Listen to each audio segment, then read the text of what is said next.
स्वतःच पराभूत केला अशी एक चर्चा आहे. जरांगे पाटलांचं खूप म्हणजे अपयशी ठरले का या सर्व म्हणजे लढ्यामध्ये, ते असं वाटत नाही का की सरकारच्या याला धूळ फेकला ते बळी पडले असं काही? आणि आणखीन एक याला प्रश्न असा आहे की आगामी लोकसभा निवडणुका डोळ्यासमोर ठेवून ही तात्पुरता केलेली चाल ढकलेल का? हे पहा, मी सांगितलं मूळ प्रश्न कायम आहे. मूळ प्रश्न कायम आहे. आंदोलन जरांगे पाटलांचं मराठवाड्यातल्या कुणबी नोंदीच्या विषयी आहे. सरकार जो 52 लाख काय आकडा जाहीर करतं, हा विदर्भ, उत्तर महाराष्ट्र सगळा धरून आहे. विदर्भामध्ये, उत्तर महाराष्ट्रामध्ये कुणबी नोंद आहेच आहे. कुणबीच्या प्रमाणपत्राला अवघड काही कामच नाही आहे. त्यामुळे मला असं वाटतं हे आकडे घेऊन सुद्धा सरकार फसवतं आहे मराठ्यांना, असं मला वाटतं.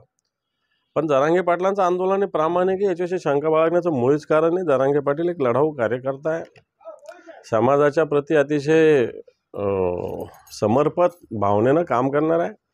आणि ठीक आहे ना, एखादा विषय झाला नाही म्हणजे काय एका जत्रेनं काय देव म्हातारा थोडी होत असतो. सरकारने फसवलं असं जर समोर आलं, पुन्हा आंदोलनाचं हत्यार आहे, जनतेचा उठाव होईल आणि मग ही जनता मराठा जेव्हा चिडेल, मग तुम्हाला माहिती आहे मराठा समाज कशा पद्धतीने आक्रमक असतो. रोजच्या घडामोडी पाहण्यासाठी राजकीय दर्शन न्यूज चॅनल सबस्क्राईब करा आणि बेल आयकॉन दाबायला मुळीच विसरू नका.